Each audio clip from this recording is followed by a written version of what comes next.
Signer des accords militaires avec la Russie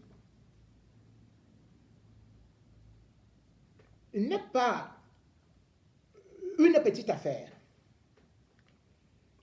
Mais il faut regarder chaque fois qu'on commet un acte, quand on est un dirigeant,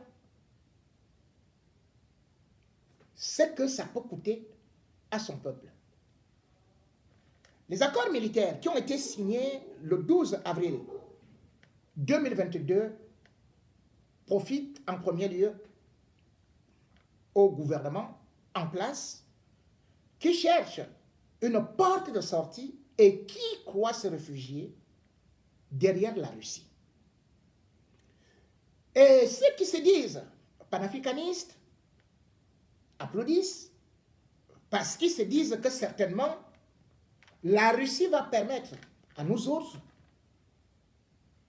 de nous en sortir du bourbier français, nous couper le cordon ombilical colonial, va nous permettre également de nous développer sur le plan non seulement économique, mais aussi géostratégique, et nous pourrons enfin vaincre tous les malheurs qui nous accablent.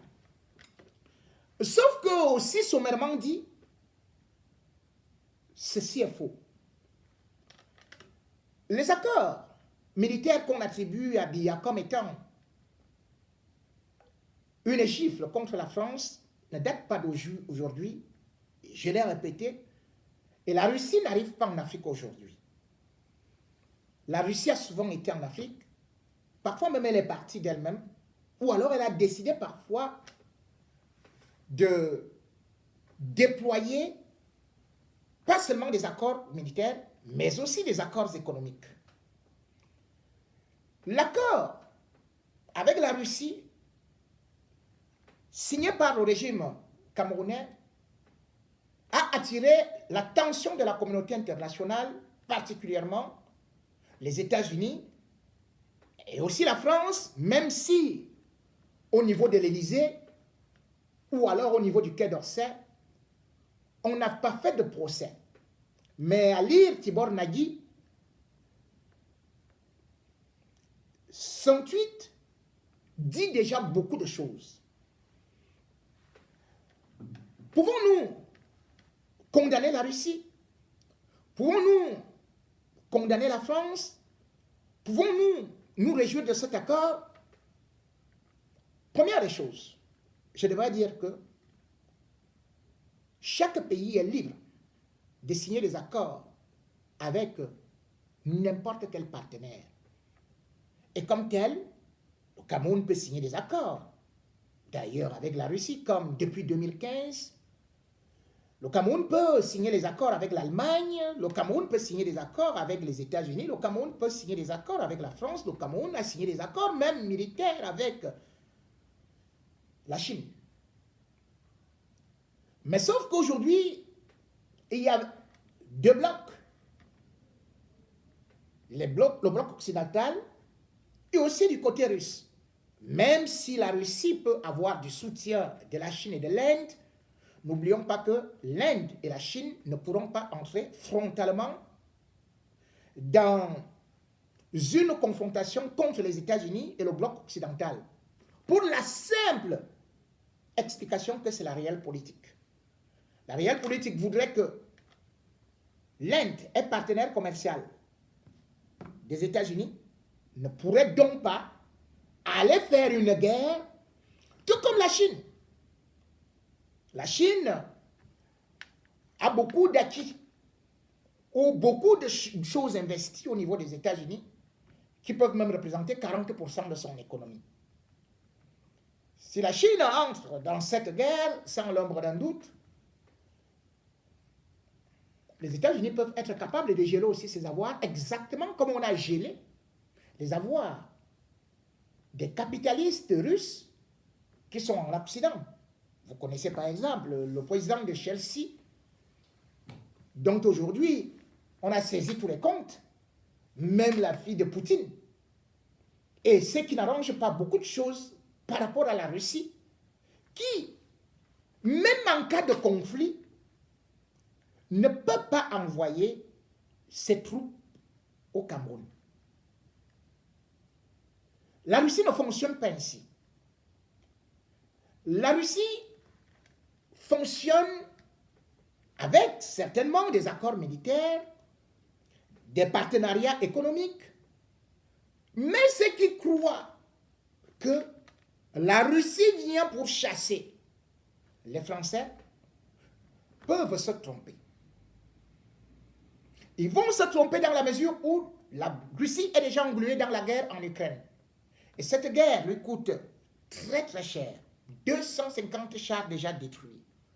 La guerre qui, croyait-on, pouvait faire seulement 3 jours ou une semaine, est en train de faire dépenser à la Russie d'énormes sommes d'argent, ressemblant finalement au chaos qui s'est passé lorsque la Russie avait envahi l'Afghanistan.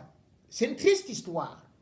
Les pertes humaines et matérielles sont énormes, ce qui signifie que la Russie est en train de combattre contre un blanc qui réunit plusieurs pays. Et ces pays font des efforts économiques pour les souffler financièrement, donc économiquement, et même géopolitiquement. Le bloc occidental. Je ne suis pas pour un quelconque bloc, mais je fais juste une analyse pour que nous, Africains, nous sachions où est-ce que nous sommes en train de mettre les pieds. La Russie n'est pas notre ennemi. Bien au contraire, la Russie a souvent été un véritable allié pour les Africains. Lorsqu'on essaie de regarder l'histoire. Déjà dans les années 1952, Lénine était le premier à s'intéresser à l'Afrique. Et on ne va pas oublier justement aussi que la Russie a aidé les pays africains pour la lutte contre l'impérialisme, enfin, ou alors le colonialisme, a même eu à lutter contre l'apartheid, et que la Russie a également eu à participer à des mouvements à une certaine période où la France ne voulait pas lâcher. Les plus grands panafricanistes ont été avec le bloc soviétique. Nous n'allons pas le nier. Puisque d'ailleurs, Sékou Touré, lorsqu'il a décidé de se débarrasser de la France, eh bien, il s'est replié dans les années 60, il s'est replié justement du côté soviétique. Et d'ailleurs aussi, le père du panafricanisme, même Kwame Nkrumah, c'est-à-dire que dans les années 60-66, lui également a signé des accords avec la Russie. Même Mengistu, du côté de l'Éthiopie, avait signé les accords avec l'Éthiopie, avec la Russie, enfin, ou bien l'URSS. Appelons ça comme ça. À l'époque, on peut dire donc que l'Afrique a souvent eu de très très bons rapports avec le bloc soviétique. Donc c'est tout à fait normal qu'on réchauffe certaines relations, d'autant plus que parfois elles ont été bénéfiques à l'Afrique.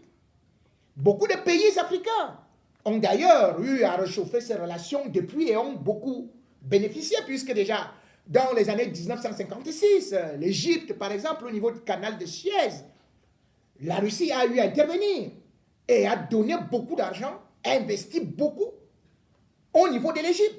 Ce n'est pas la France qui a développé l'Égypte. Lorsqu'on essaie, par exemple, de voir l'indépendance de la Namibie, on voit quand même que c'était la Russie qui était là-bas. Parce que la Russie était en Angola et la Russie a formé, au niveau de sa base de Crimée, beaucoup de combattants africains, que ce soit ceux de l'ANC, c'est-à-dire que ceux du parti de Nelson Mandela, ou même encore au Zimbabwe, la ZAPO avec Robert Mugabe, ou encore, bref, au Mozambique. La Russie, donc, a souvent aidé l'Afrique. Mais cependant, il faut se dire que beaucoup de pays africains ont profité de ces accords-là, sauf le Cameroun. Aujourd'hui, on nous fait comprendre que Paul Biya est un stratège. Il a réfléchi. Il a fait ceci, il a fait cela. Mais non.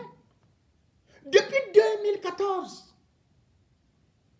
une vingtaine de pays africains ont signé des accords de partenariat avec la Russie, qui d'ailleurs a annulé, comme d'ailleurs au niveau de, que ce soit l'Algérie ou l'Égypte, les dettes. D'ailleurs au Rwanda, la Russie est installée là-bas depuis fort longtemps. Pourquoi le Cameroun décide seulement là, alors que les autres sont là-bas depuis? Les autres ont tout bénéficié. C'est au moment de la guerre, concours, on dit, on va déjà signer les accords militaires. Hey! Ça nous amène où? Je vais vous dire que le Nigeria, pour vaincre Boko Haram, a envoyé ses militaires se faire former en Russie. Le Nigeria a des accords qui ont été renouvelés avec la Russie en 2018, au moment où Paul Biya, lui, il allait tout simplement à l'élection présidentielle. Je vous rappelle que le premier forum qui a été relancé sur le plan économique en 2011, Paul Biya a été invité pour aller en Russie. Il a refusé parce qu'il a toujours dit qu'il est le meilleur élève de la France. C'est lui qui l'a dit. N'oublions pas que en octobre 2019, à Skopje, Poutine organise un grand sommet où Paul Biya, qui est le doyen des chefs d'État, est invité. En octobre 2019. C'est là-bas où on signait les accords. C'est là-bas où on obtenait les équipements militaires. Paul Biya, qui avait accepté l'invitation, subitement décide de recevoir Jean-Yves Le Drian, ministre français. Et il ne va pas à Skopje. Le Cameroun a raté. Les autres ont tout eu avec la Russie. Nous, on n'a rien eu. Au lieu d'aller chercher les accords de partenariat économique qui peuvent nous apporter beaucoup de choses, on dit maintenant, aujourd'hui, accord militaire. Mais, c'est-à-dire que le bloc occidental doit donc ouvrir les yeux sur le Cameroun. Qu'est-ce qui se passe même dans ce pays-là, dont ils sont contre nous? Pourquoi est-ce qu'on va se mettre dans ce truc-là lorsque nous disons que nous sommes non alignés? Qu'il soit clair pour tout panafricaniste.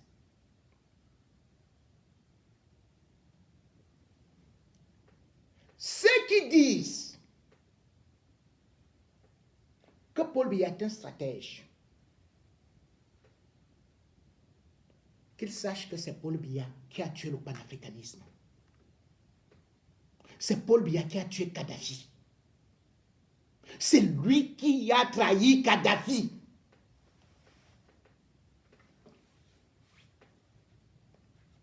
Je crois que beaucoup de gens oublient beaucoup de choses dans l'histoire.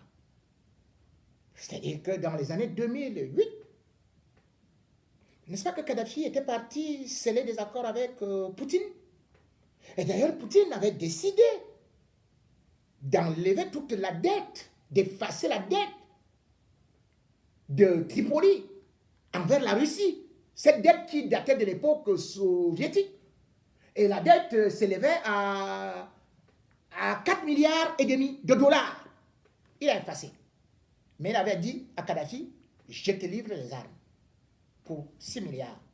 L'accord avait été signé. Qu'on n'oublie pas que le même Poutine, sa première visite en Afrique, c'était en Algérie. Il est venu tout offrir à l'Algérie. Et même de vrais équipements militaires. C'est pour ça aujourd'hui que l'Égypte est la première puissance militaire en Afrique. Mais je reviens sur Kadhafi. Qui a trahi Kadhafi? C'est bien Paul Biya. Et je vous explique pourquoi. Kadhafi avait un projet. Ce projet, c'était l'Union monétaire africaine, qu'il avait appelée l'UMA. dans les années 2000, il avait vu Biya et lui avait dit, bon, désormais, nous allons essayer de faire quelque chose pour essayer de sortir le continent africain de la dépendance monétaire française. Biya va accepter. Ils ont commencé à travailler matin, midi, soir. Et puis, Kadhafi va lui confier des secrets.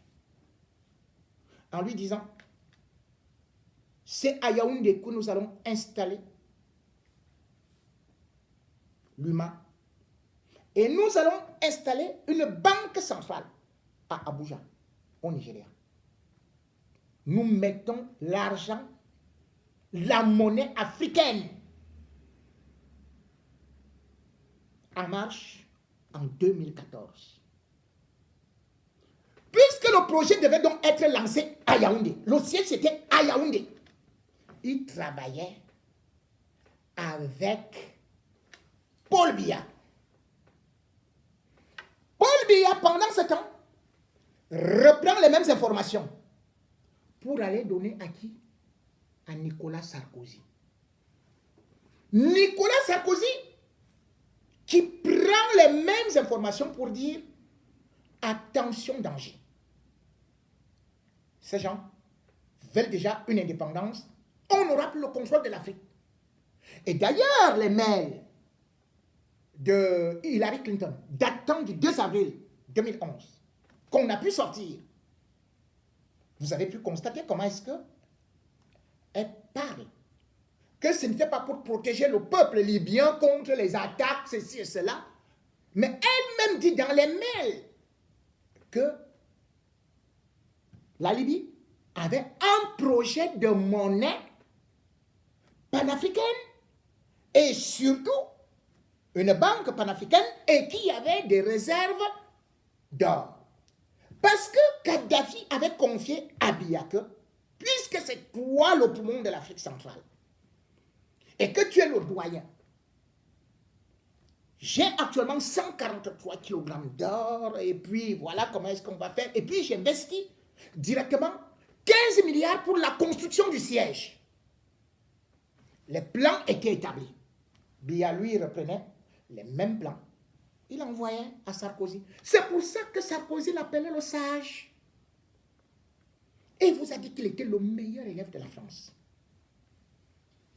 C'est quand Sarkozy voit qu'il y a danger, lui qui a été financé à hauteur de 50 millions de dollars, d'euros, pour sa campagne présidentielle de 2007, va décider avec les Américains que non, ces gens-là, on a des visées là-bas. Kadhafi est dangereux. Qui avait livré Kadhafi? Est-ce que Biya a condamné une seule fois? Je peux vous dire que Kadhafi, la seule malchance qu'il avait eue, c'est que la Russie, à cette époque, était dirigée par Medvedev. Poutine était Premier ministre. Et au Conseil de sécurité de l'ONU, quand il fallait voter le 17 mars 2011, Medvedev avait été trompé par Nicolas Sarkozy pour voter contre Kadhafi, ce qu'on appelait une ceinture aérienne permettant de sauver les vies civiles. C'est ce qu'ils avaient utilisé au Conseil de sécurité, qu'on protège les populations civiles à Benghazi et tout ça. C'est ça que la France a utilisé pour venir bombarder la Libye de Kadhafi. Parce que le panafricanisme, parce que l'Afrique allait se développer avec les moyens que Kadhafi devait mettre. Biya a vendu le projet à la France. L'Union africaine avait voulu s'opposer. Biya était le premier à dire non, il suit ce que le Conseil de sécurité dit. Alors que c'était lui qui était avec Kadhafi. 10 000 bombardements. Ainsi, le 20 octobre 2011, 12h30,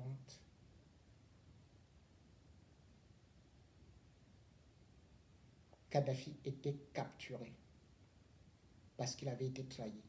Pour être repéré, c'était des agents français.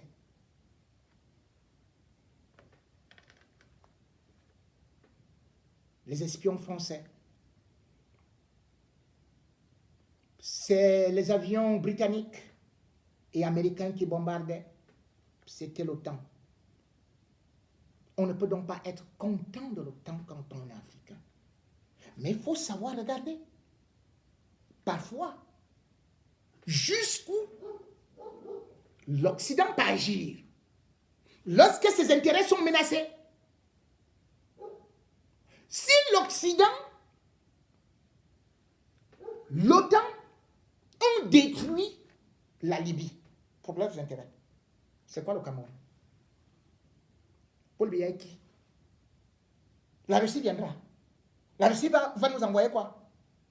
Il vient de sortir là quelques gens du Bir. C'est eux qui vont partir.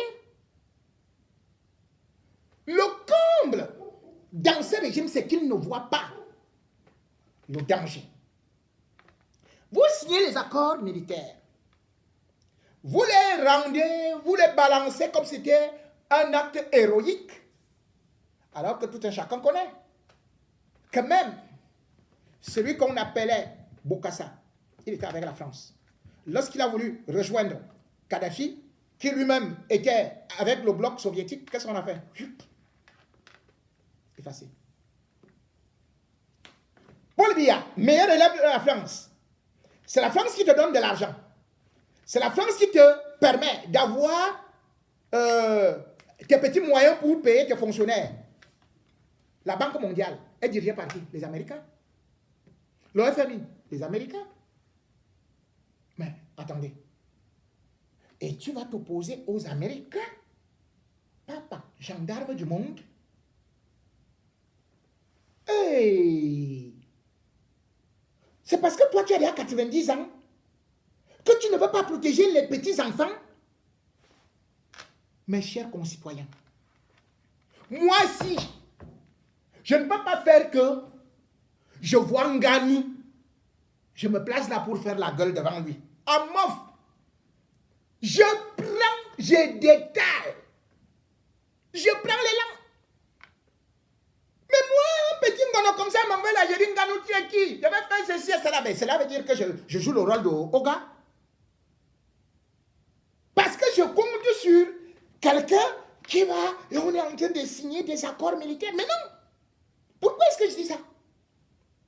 Parce qu'en ce moment, la France, les États-Unis ont encore consolidé leurs liens avec, bien évidemment, l'Angleterre, l'Allemagne, les ceci et cela.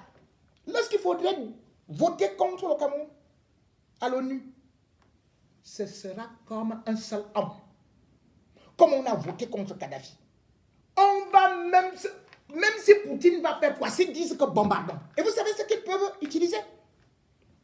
Ce qu'ils ont utilisé contre Kadhafi, avec le nord-ouest et le sud-ouest, en disant que voilà, la guerre depuis 2016, au regard de tout ce que nous avons comme rapport, il n'y a plus Médecins sans frontières là-bas, ils ont été chassés, les enfants ont été tués, les mamans brûlées, les maisons incendiées, l'armée barbare, voilà, le gouvernement lui-même a reconnu que son armée a fait tel ou tel. Bon, dans ce cas, nous allons agir. Nous, on fait comment? Vous faites comment, mes gars? Mes sœurs, vous faites comment? Parce que nous faisons la gueule là, oh, nous sommes indépendants, nous sommes souverains. Quel souverain? Quel souverain? Même notre économie, ce n'est pas nous qui dirigeons. Même notre sécurité, ce n'est pas nous qui avons ça. Et au-delà de ça, le plus grave, c'est que vous partez vers ça. Vous dites que vous êtes avec les soviétiques. Vous signez les accords. Mais vous oubliez le Bir. Le Bir là, que vous vantez là. Le Bir est formé par qui? Est dirigé par qui? Ce n'est pas Iran Moïse. Ce n'est pas Israël. Israël, c'est qui? Israël, ce n'est pas les États-Unis.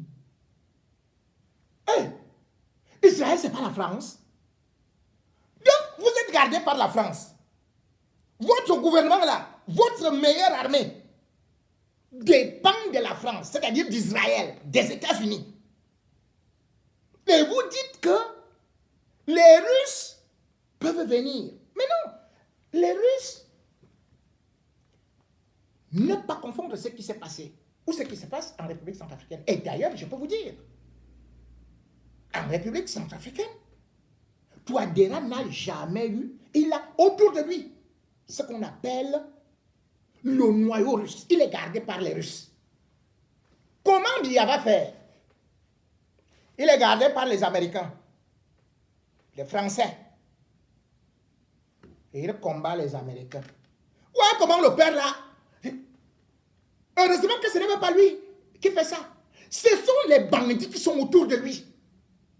Parce que lui-même, en le faisant, si jamais il réfléchit, il sait qu'il signe son arrêt de mort. Je peux vous dire, hein, au Soudan, Omar el-Bashir, il y avait la Russie, il y avait les Russes là-bas.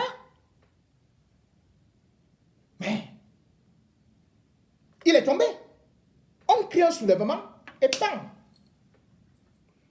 Mais vous pouvez voir, par exemple, que ce soit en Libye, ou même Mobutu avait recruté les Russes parce qu'avant ça, Patrice Lumumba était du bloc soviétique.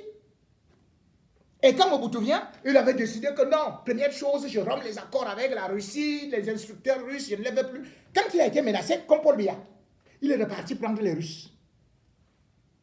Par la suite, quand la rébellion de Kabila est venue, les Russes ont dit, nous on n'est pas là. Nous on n'est pas là. Mobutu est tombé. Il a pris l'avion, démarrage en côte. Nous, on va faire comment? Nous devons avoir des vrais accords avec la Russie.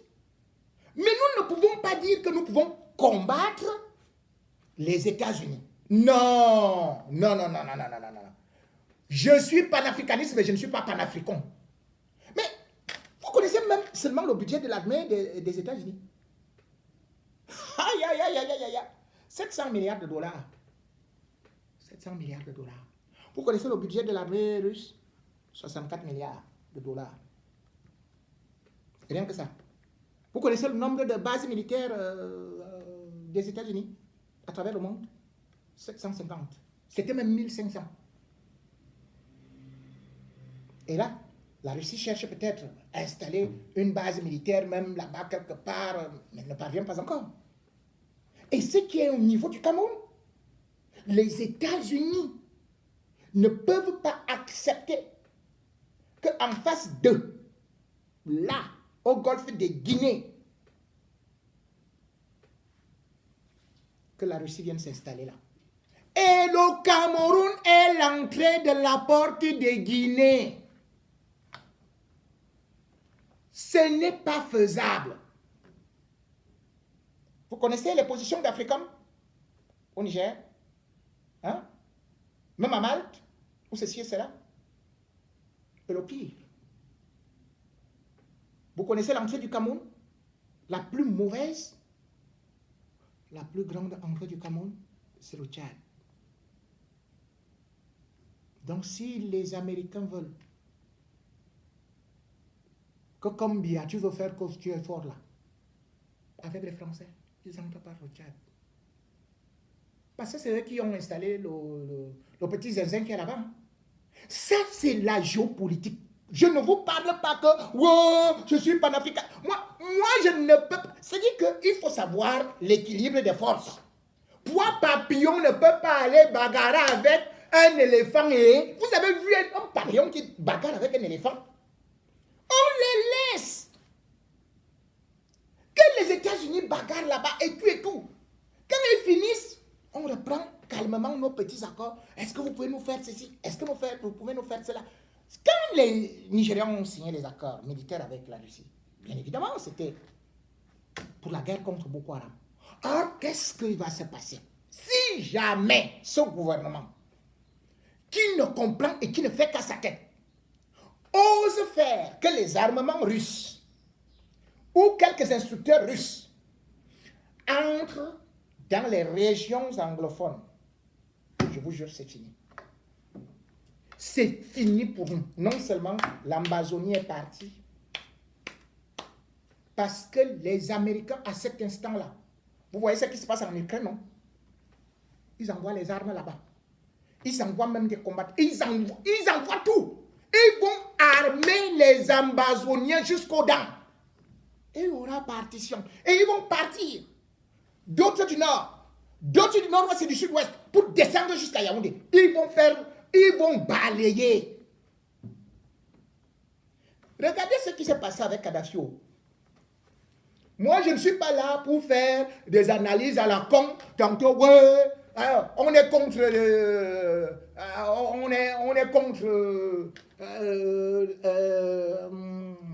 la Russie, on est contre la France, on est contre la Chine, on est contre ceci, on est contre cela.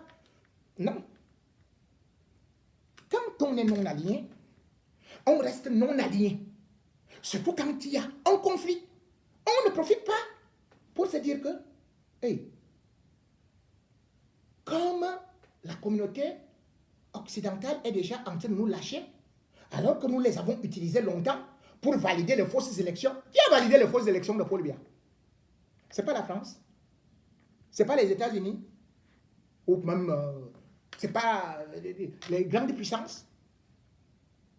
Et vous croyez que ces gens vont continuer à valider alors que vous voulez tenir tête et vous dites que Paul Biya, c'est un stratège. C'est un stratège. Après avoir vendu Kadhafi, il est stratège. Après avoir déclaré qu'il est le meilleur élève de la France, c'est un stratège. A-t-il déclaré une seule fois qu'il voulait sortir du franc CFA? Lui, le stratège. Et c'est en plein conflit que boum, il dit, bon, Chebassé veut signer les accords et ceci et tout ça. À quel moment? Au moment où il y a un embargo sur un pays qui lui-même n'a pas encore réussi à résoudre l'équation de l'Ukraine, qui a beaucoup plus d'intérêt dans d'autres pays africains qui sont prioritaires, comme le Nigeria, comme l'Afrique du Sud, comme l'Angola, comme le Zimbabwe, comme le Rwanda.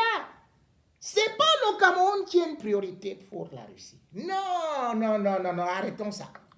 Arrêtons ça. Arrêtons ça.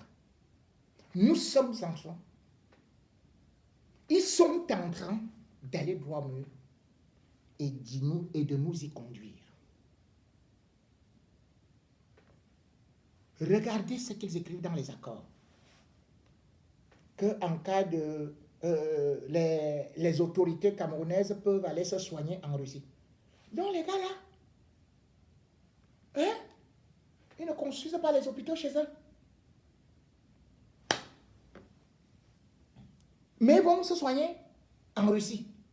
Est-ce qu'ils ont demandé à la Russie de venir construire les hôpitaux au Cameroun? Non. Ils iront se soigner là-bas. Et comme ils savent qu'ils seront poursuivis pour des crimes contre l'humanité, bam, ils cherchent déjà la voie de la Russie. Mais ils se trompent. Et vous savez pourquoi est-ce qu'ils font ça? Parce qu'ils voyaient le danger arriver. Et ce qui s'est passé avec la protection des réfugiés camerounais, selon une décision qui a été prise par le président Joe Biden, d'accorder aux Camerounais réfugiés sur leur territoire un asile de 18 mois et même de pouvoir travailler et d'y rester le temps que le conflit prenne fin. Vous croyez que les Américains vont laisser que le conflit là s'éternise? Non. Si le gouvernement Biden protège aujourd'hui les Camerounais, c'est cette gifle-là qui a énervé Yaoundé. Yaoundé voyait cela arriver. Parce qu'il y avait des signes. Vous savez très bien que en 2021, et plus précisément le 12 février 2021, le 22 février 2021, les députés camerounais avaient pondu une lettre incroyable, et d'ailleurs, même Oshi était aussi intervenu pour dire aux Américains, ce n'est pas possible. Oh, vous devez nous envoyer nos réfugiés ici, ou bien les Camerounais. Il faut les faire. C'est vous qui gardez les terroristes ambazoniens, vous les protégez.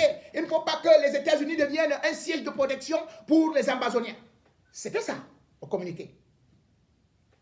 Et pourquoi est-ce qu'ils avaient fait ça? Parce que le 17 février 2021, eh bien, il y a une quarantaine de parlementaires qui avaient écrit une pétition demandant à Joe Biden de ne plus rapatrier les Camerounais parce qu'ils sont en danger chez eux. C'est ça qui avait donc énervé le gouvernement camerounais. Ils avaient répondu comme s'ils répondaient à leur... Je ne sais même pas comment est-ce que... Même les panafricanistes, moi-même je ne comprends pas. Vous dites qu'on est souverain. On est souverain. On est souverain. On est au Conseil de sécurité. C'est d'abord, ça se décide. Quand ça s'est décidé contre Kadhafi, comme j'ai dit là, le 17 mars 2011, les panafricanistes l'ont fui. Aucun n'est allé en Libye. Hein? Et les voilà qui ressortent du tout de souris pour dire « Oh, Paul Biya, bravo, bravo ». Même ceux qui ont dit qu'il faudrait que Paul Biya parte. Ils sont déjà avec Paul Biya qui revient avec Poutine pour que lui reste au pouvoir. Hein? Et à la suite de ça, il y a eu 15 ONG, oh non, 11 ONG, qui avaient fait une autre pétition, une lettre, non seulement au Congrès américain, au ministère de l'Intérieur, disant que selon les rapports, il faudrait que Joe Biden nomme un envoyé spécial ou fasse que l'ONU nomme un envoyé spécial pour résoudre le conflit dans le nord-ouest et le sud-ouest du Cameroun. Après cette lettre, qui était sur 5 pages et qui datait d'avril 2011, eh bien, le gouvernement camerounais, le 11 avril, avait encore réagi pour dire que, mais qu'est-ce qu'ils sont en train de parler? Nous, on a fait le grand dialogue, on a fait ceci, il n'y a plus de guerre, nous, on est en train de tout maîtriser et tout ça. C'est donc aller progressivement. Fort de tous ces rapports, ayant les parlementaires derrière lui, ayant les ONG derrière lui, là, qu'est-ce que Joe Biden a fait? Joe Biden a dit, à partir de maintenant, je protège les ressortissants camerounais, c'est-à-dire en fait des ambazoniens. Dans les oreilles du gouvernement camerounais, ça ne peut pas aller. Et ils se disent qu'avec la Russie, les armes venant de la Russie, ils peuvent aller bombarder. Ce sera erreur Fombutu Kunadame Fondos. Dès qu'ils vont le faire, première des choses, le Cameroun sera inscrit sur la liste des États terroristes. On va dire, vous avez suivi comment est-ce que Joe Biden a commencé à juger, à qualifier Poutine génocidaire. Il va dire, le régime Biya, c'est un régime génocidaire. Le ministre de la Défense, c'est un génocidaire, tel génocidaire. Le ministre tel génocidaire. Tous les barons du régime seront génocidaires. Et ils vont donc dire, maintenant protégeons les populations. Nous n'aurons que nos yeux pour pleurer. Ceux qui s'amusent aujourd'hui savent qu'en allant s'attaquer à un essaim d'abeilles, il faut avoir le cheval pour courir. À défaut,